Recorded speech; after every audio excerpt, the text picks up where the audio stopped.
اللہ ذوالجلال نے اس لیے عورت کو سکون کا مصدر قرار دیا، ومن آیاتہ اپنی نشانیوں کا حصہ بنایا، ان خلق لکم من انفسکم ازواجا لتسکنوا الیہا وجعل بینکم مودۃ ورحمہ۔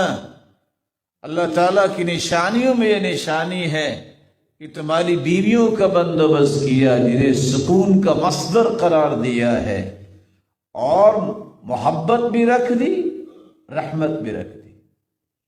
جوانی میں محبت غالب ہوتی ہے، اور جب بڑھاپا ہوتا ہے تو رحمت غالب ہوتی ہے۔ یہ رحمت کا معنی یہ ہے یخشی اللہ یصیبہا شیء، ڈرتا ہے خامند کہ میری بیوی کو کچھ ہو نہ جائے۔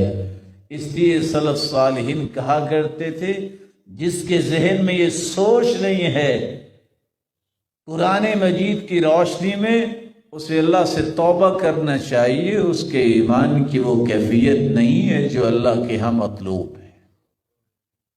آج پرواہ نہیں ہوتی،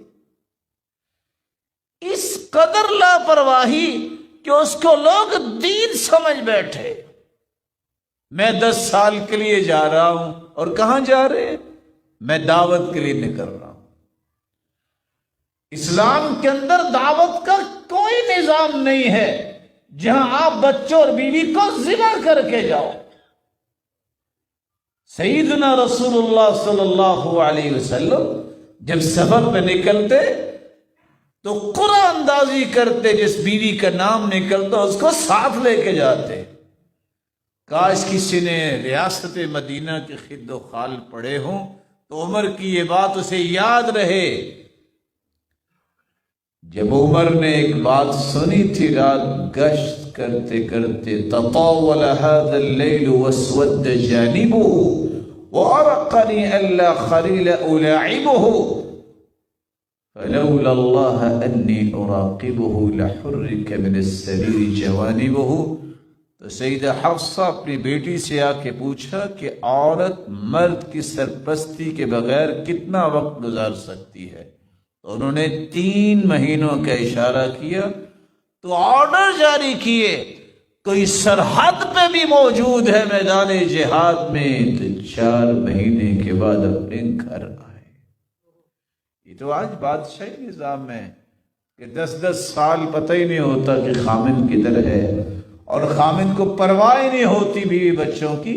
اسلام کا یہ تصور نہیں ہے۔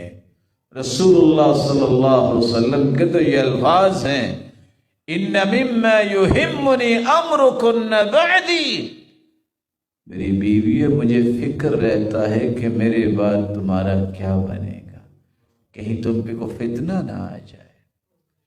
یہ تصور دیا رسول اللہ صلی اللہ علیہ وسلم نے کہ زندگی میں بھی خیال کرو، اور زندگی کے بعد کی سوچ بھی سوچو کہ کہیں اس کے ایمان میں کوئی مسئلہ نہ بن جائے۔